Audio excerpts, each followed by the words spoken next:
I, Blair White, woke up in my small apartment in Brooklyn, New York. The morning sun streaming through the window illuminated the living room that was once filled with the laughter of my daughter, Sarah. But now, that room was enveloped in silence. I stopped the alarm clock and crawled out of bed. As I stared at my reflection in the mirror, I saw deep traces of fatigue etched under my 42-year-old eyes. Since losing Sarah to leukemia 5 years ago, it felt as though my life had lost its color. As I went through my morning routine, my eyes fell on Sarah's photograph displayed on the shelf. The smile of my daughter, who had fallen into eternal sleep at 13, still tugged at my heartstrings. "Good morning, Sarah," I whispered, lightly kissing the photo. This had become my daily ritual. Heading to the kitchen, I found Robert, my husband, already drinking his coffee. Even when I greeted him with a "good morning," he merely looked up from his newspaper without responding. Our relationship, once filled with love, had grown cold rapidly after Sarah's death. While eating breakfast, I checked my work schedule for the day. As an editor at a publishing house, my days chasing deadlines had become the only escape from my sorrow. "I'll be home late again today," I told Robert. He just nodded silently. The words, "be careful," and "I love you," that we used to exchange now existed only in our memories. I boarded the subway, heading to my office in Manhattan. On the train, I noticed a young mother and her little daughter sitting next to me. Seeing their smiles, I felt a sharp pain in my chest. The thought always crossed my mind, if only Sarah were still alive. Arriving at the office, I sat down at my desk. A pile of manuscripts and a deadline calendar were waiting for me. I turned on my computer, telling myself that by immersing myself in work, I could forget my sorrow. During lunch, my colleague Jane approached me. "Blair, want to grab lunch together?" It was a kind invitation, but I politely declined. I had started avoiding social interactions since losing Sarah. In the afternoon meeting, I presented a proposal for a new project. Only while talking about work could I forget my sadness. But the moment I left the conference room, reality hit me. The children's book advertisement posted in the hallway brought back memories of Sarah. By the time I left the office in the evening, it was already dark outside. On my way home, I passed by the hospital. This place, which I had visited countless times with Sarah, still made me pause. It was also at this hospital that I had become acutely aware of the problems with the American healthcare system. The high cost of treatment, the narrow scope of insurance coverage. I realized that not just our family, but many others were experiencing the same suffering. Arriving home, Robert had already retreated to the bedroom. I turned on the TV alone, and a documentary about families battling childhood cancer was playing. I saw our own image reflected in the parents and children on the screen. Tears rolled down my cheeks. Before bed, I stopped in front of Sarah's room. I put my hand on the doorknob but couldn't bring myself to open it. "Good night, Sarah," I whispered to the door before heading to my own bedroom. Lying in bed, I stared at the ceiling. Tomorrow, another day just like this one would begin. Days of living with grief. But as I closed my eyes, I could feel Sarah's memory quietly living on in my heart. The morning light streamed through the window, and I woke up. As usual, I got out of bed with a heavy heart and completed my daily ritual of kissing Sarah's photo. Another unchanging day was supposed to begin. While having breakfast, I casually glanced at the mailbox and noticed an unfamiliar envelope. "That's strange," I thought as I picked it up, and was shocked to see the name on it. Miss Sarah White. My hands began to tremble. The name of my daughter who had passed away 5 years ago. Moreover, the sender was the local prestigious Stuyvesant High School. This must be some mistake, I told myself as I opened the envelope with shaking hands. What came out was undoubtedly an acceptance letter. "Dear Sarah White, we are pleased to inform you of your acceptance to Stuyvesant High School." The words danced before my eyes, and I lost my sense of reality. What's going on? Why? Various questions raced through my mind. Coming to my senses, I immediately called the school. Explaining the situation in a flustered state, the staff on the phone was silent for a moment before saying, "Mrs. White, we're terribly sorry. Regarding this matter, could you please come to the school in person so we can discuss it?" "I'll be there right away," I replied and hung up. My head was in a whirl, unable to comprehend what was happening. I stared at Sarah's smiling photograph, asking, "What's going on?" I hurriedly put on my coat and grabbed my bag. Before leaving the entrance, I looked at Sarah's photo once more. "Mom's going to get to the bottom of this," I vowed in my heart. I jumped on the subway and headed to the school. On the train, I checked the acceptance letter in my hand over and over again. The feel of the paper, the smell of the ink, everything was real. Yet, the content written there was completely at odds with my reality. Getting off at the station, I walked briskly towards the school. My heart rate increased, and my breathing became rapid. "Stay calm," I told myself, but my head was full of questions and anxiety. The Stuyvesant High School building came into view. This school, known as one of New York City's elite institutions, should normally be a place of joy and expectation.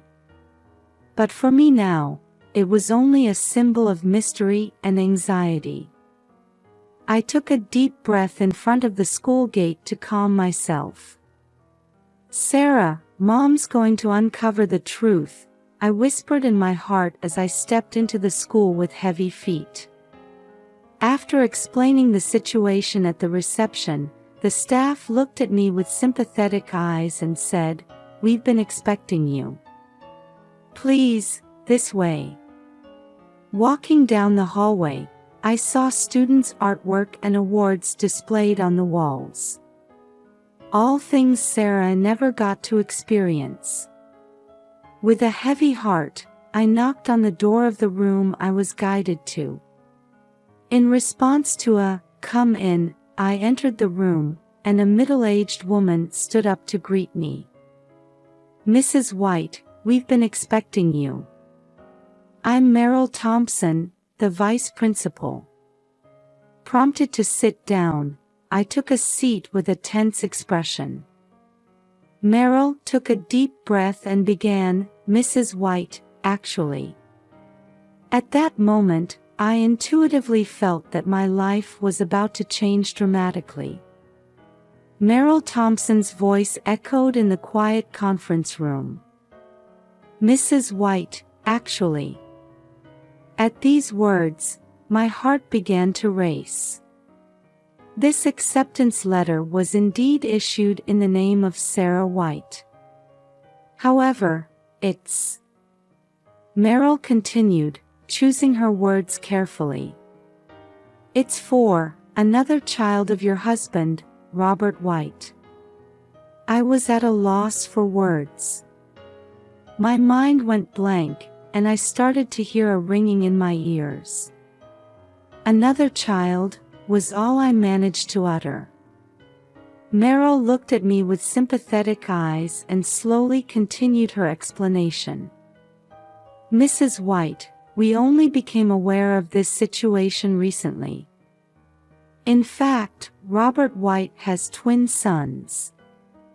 Their names are Trey and Tom, and they're both 15 years old. This can't be true. I mumbled. Why are you telling me this? Meryl took a deep breath and said, last week, Trey took the entrance exam for Stuyvesant. At that time, his foster parent explained the situation to us. Various questions were swirling in my mind. Robert's betrayal, the hidden children, and why this school knew so much about it.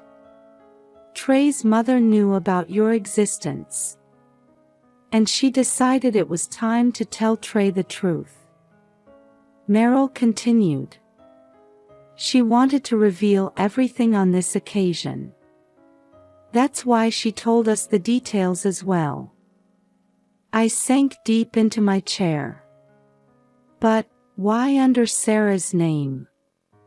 Meryl's expression turned apologetic. That's another surprise. Trey recently learned about your daughter. He strongly wished to enroll under the name of his deceased sister. At those words, something inside me seemed to break. Anger, sadness, and confusion all rushed in at once. I can't forgive this, I said in a trembling voice. Using Sarah's name, without permission. Meryl quietly continued. Mrs. White, we were also perplexed at first. But after hearing Trey's thoughts, he seems to genuinely care about Sarah. He wants to study at this school as a way of honoring the sister he never knew. I stood up. That's enough. I don't want to hear any more.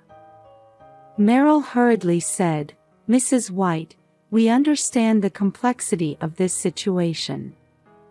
That's why we felt it necessary to meet and talk with you directly. But my head was already full of confusion. Robert's betrayal, the hidden children, and using Sarah's name for admission. I couldn't forgive any of it. I'm going to the police, I suddenly declared.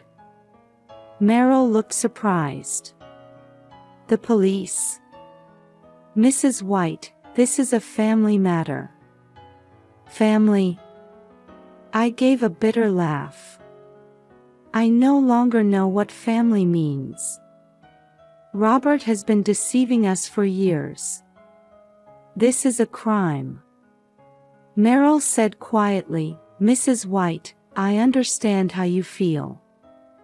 But please, try to stay calm. I interrupted her words. I can't stay calm. For 5 years, I've been dealing with the grief of losing my daughter. And now, I'm told about my husband's betrayal and the existence of children I never knew about. Meryl stood up and approached me. Mrs. White, please. But I was already preparing to leave the room. Thank you, Miss Thompson. But I'm leaving now. As I stepped into the hallway, I could hear the laughter of students. Perhaps Sarah would have laughed like this too, once upon a time.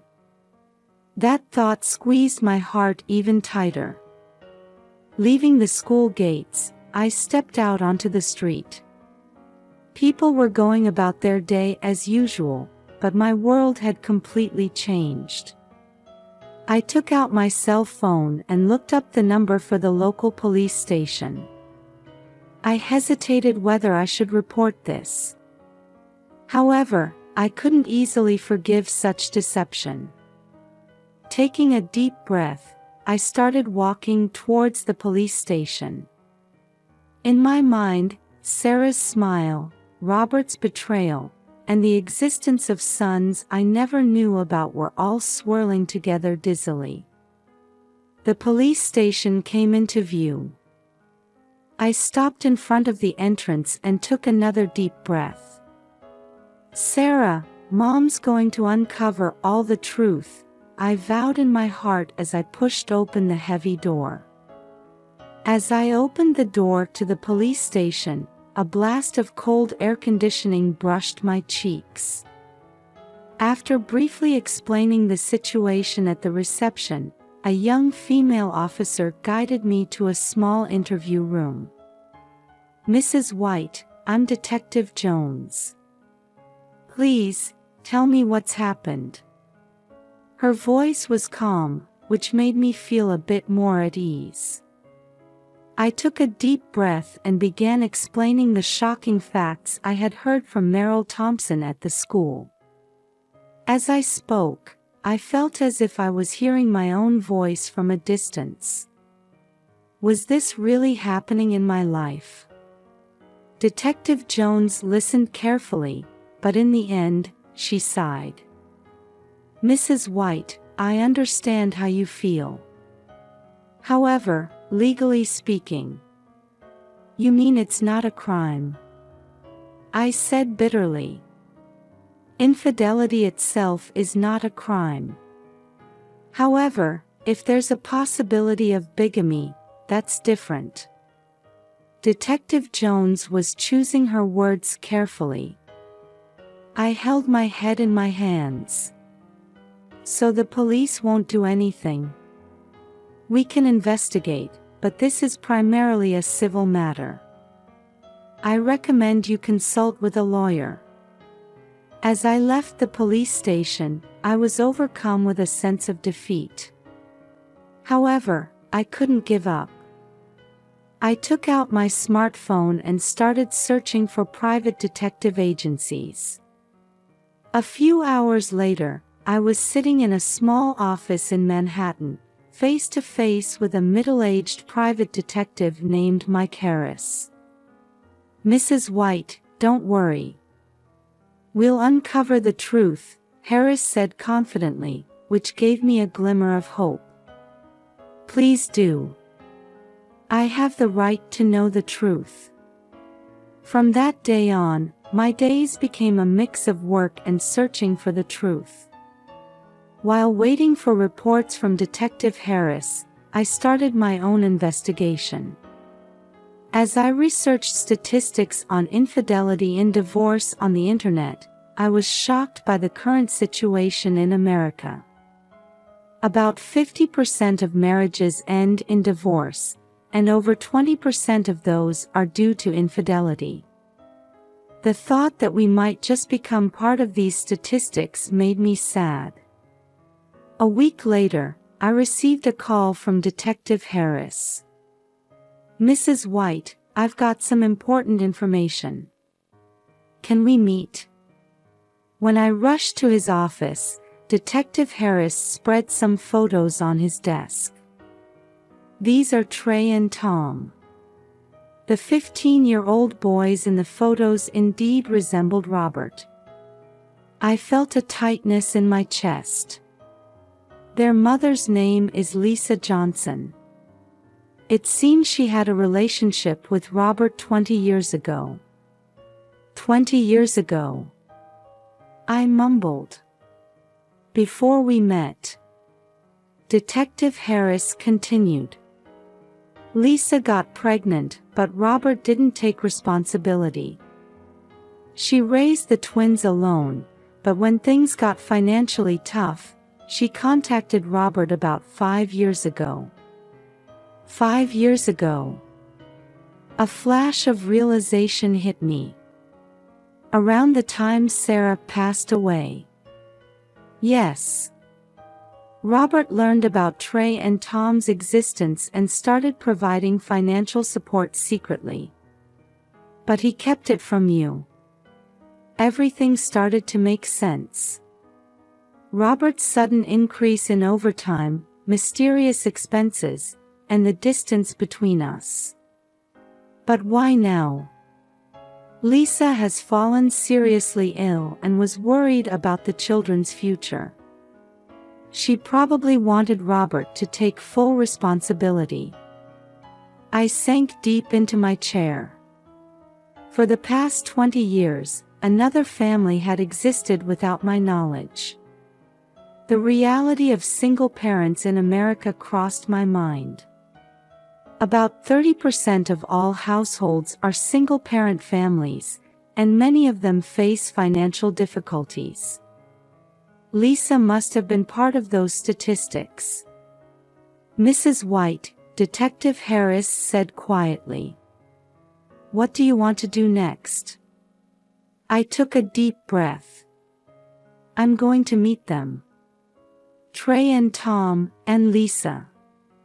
I want to see the whole truth with my own eyes. Detective Harris nodded. I understand. I'll arrange an appointment. As I left the office, the setting sun was painting the city red. A new reality was waiting for me. Whatever it might be, I was determined to face it. For Sarah's sake, and for my own. I woke up to a phone call from Detective Harris. It was still before dawn. Mrs. White, we found out where Trey and Tom are. My heart raced at those words. Where are they? I asked hurriedly. They're being raised by separate foster parents.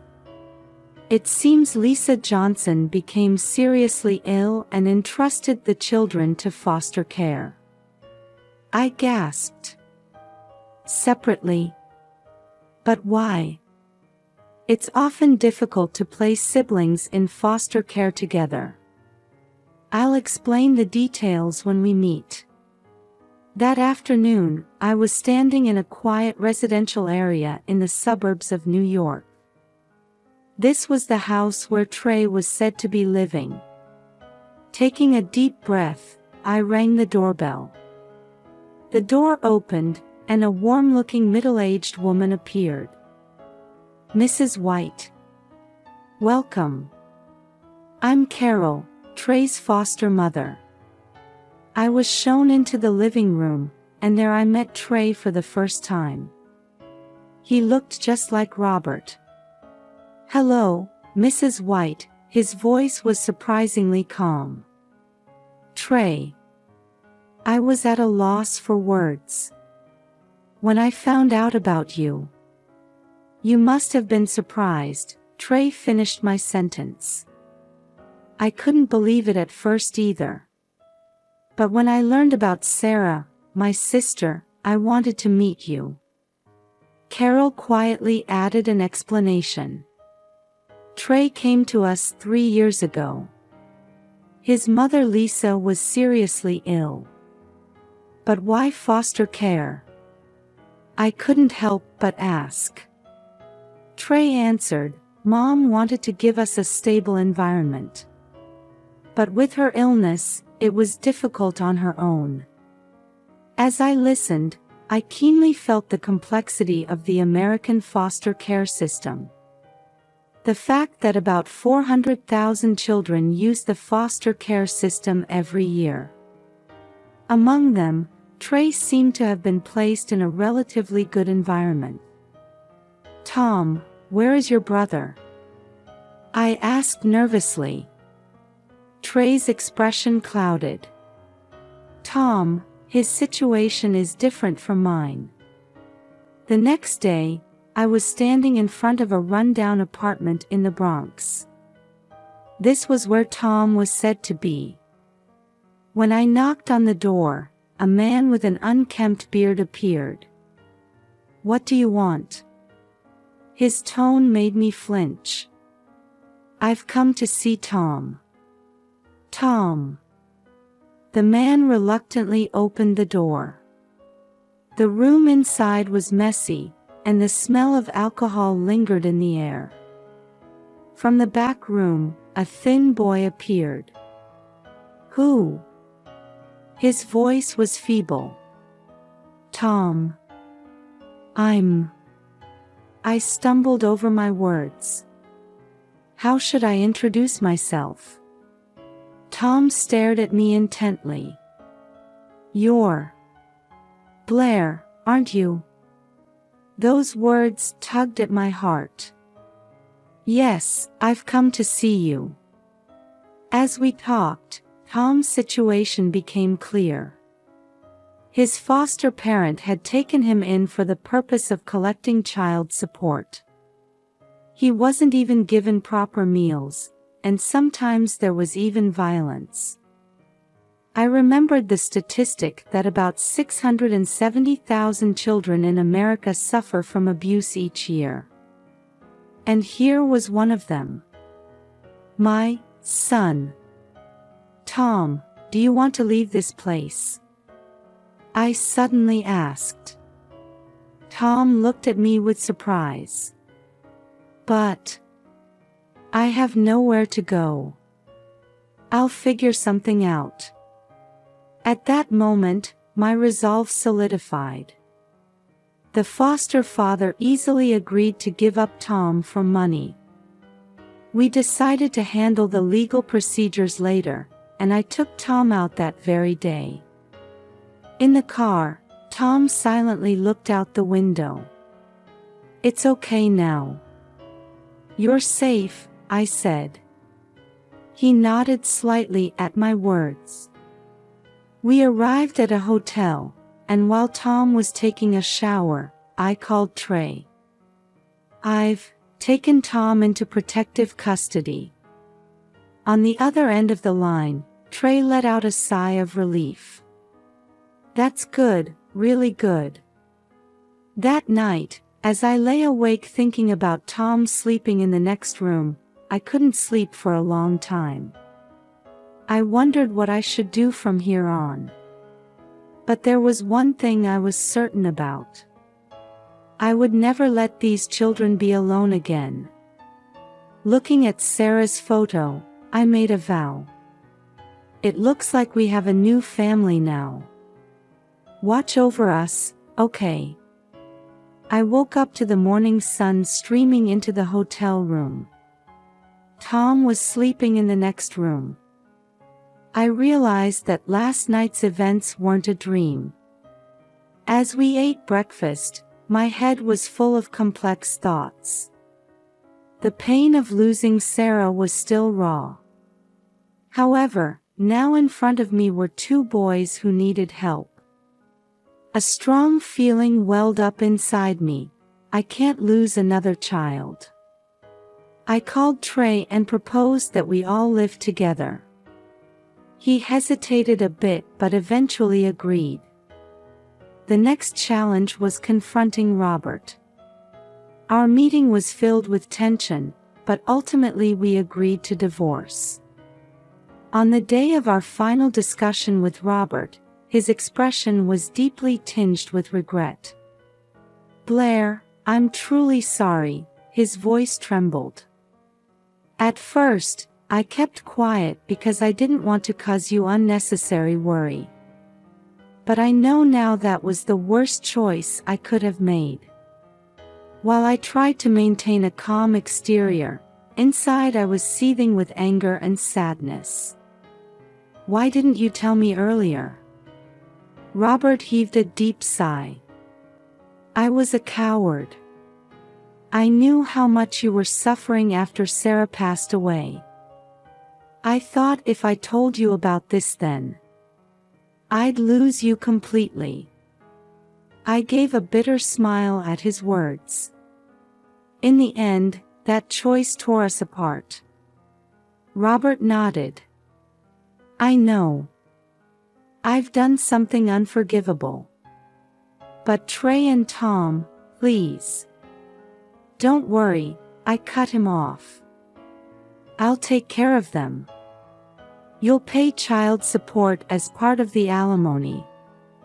Robert looked surprised, but soon his expression changed to one of resignation. I understand.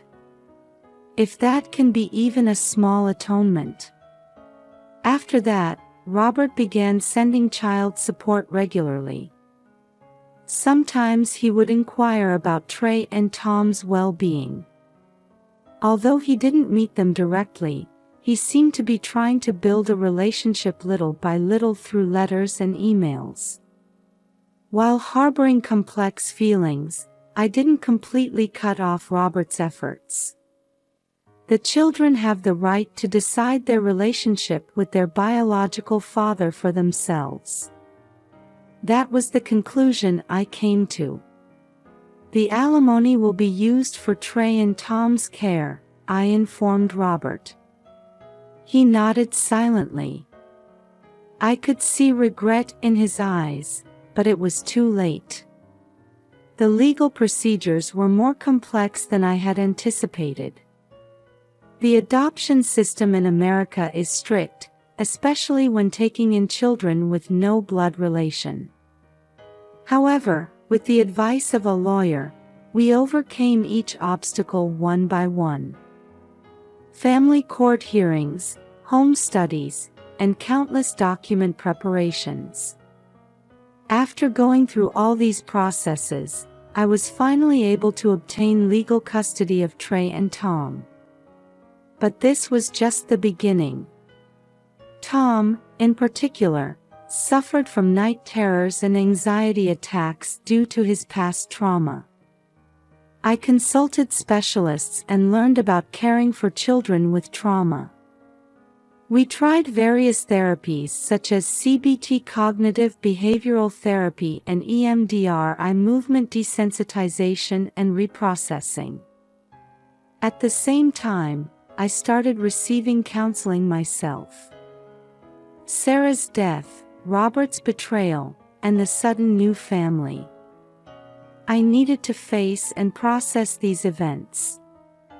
It was around this time that I joined a support group called Bereaved Parents of the USA.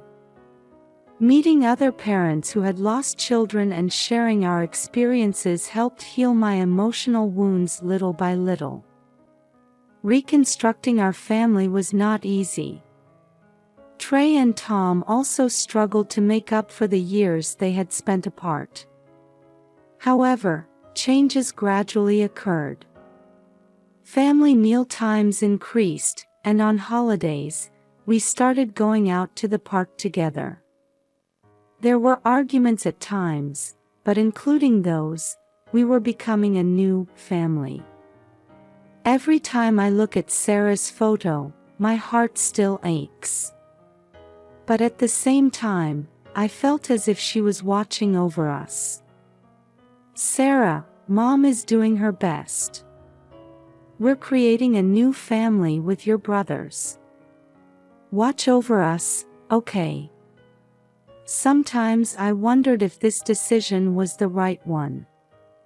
But every time I saw Trey and Tom's smiles, those doubts vanished. They gave me a new purpose in life. While cherishing Sarah's memory, they gave me the courage to move forward at the same time. On a spring morning in May, we were heading to the Stuyvesant High School entrance ceremony. Are you nervous? I asked Trey, and he smiled a bit shyly. You'll be fine, Trey. You can do it, Tom encouraged. Over the past year, the bond between the two had deepened remarkably. As the ceremony began and the names of new students were called out, when Trey White was announced, the three of us looked at each other and exchanged smiles. On the way home, we stopped by Central Park. It was Sarah's favorite place. Sarah, did you see? We've taken a new step forward, I whispered in my heart. Trey and Tom seem to be thinking the same thing. We're surely being watched over by Sarah, aren't we? Trey said quietly. At those words, I couldn't hold back my tears. They weren't tears of sadness. They were tears of hope and gratitude. With Sarah's memory in our hearts, and together with our new family, we continue to move forward. There will surely be more challenges ahead. But we're no longer alone. Because we have each